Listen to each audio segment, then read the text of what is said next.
About 3 days into her job, she came next to me and she said, she leaned over and she said, I said, what? And she said, and she was looking over her shoulder. She was very self-conscious to be talking about this in that room.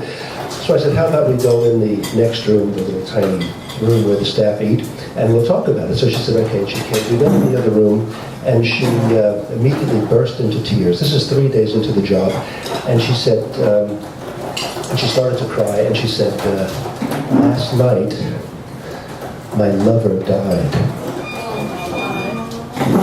Right?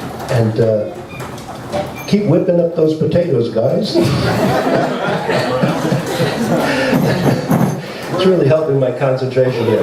So then we were making mashed potatoes, and anyway. So she starts to cry, and that's a serious story. Wait a second.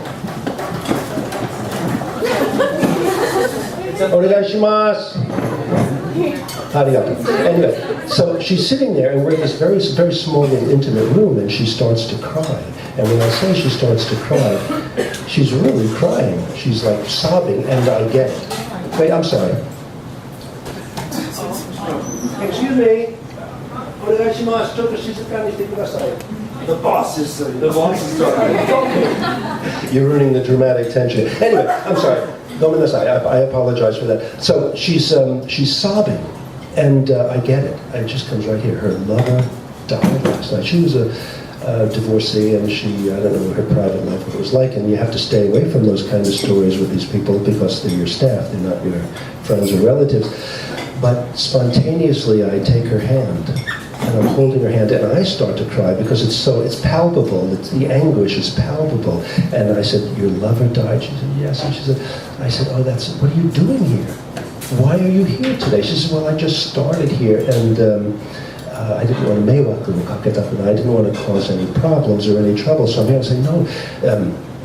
Did you live just the two of you?" I said, "No." She said, "My mother also lived with us." I said, "Oh, and how's your mother?" She said, "No, she's not taking it well at all." I said, "You don't belong here." And really, we're both sobbing, and I'm holding her hand, and I'm just, I said, "Please go home. Do you want me to drive you home? I'll drive you home." So she said, "No, it's okay." And she's just fine. And then she said, "You also used to have a Labrador Retriever, didn't you?"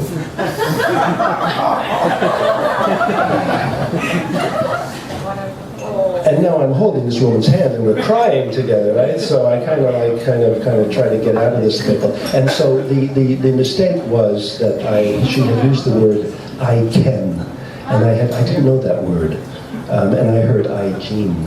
My mistake.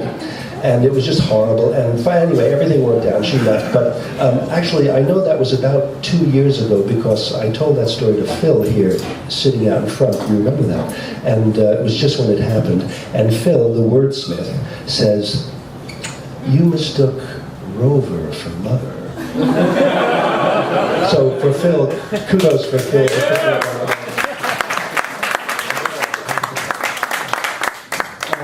Anyway, tonight it turns out that when the Flames started, I got in touch with the Moth, the organization that does a story night like this out of New York, and I asked them their advice, and they said, listen to the community.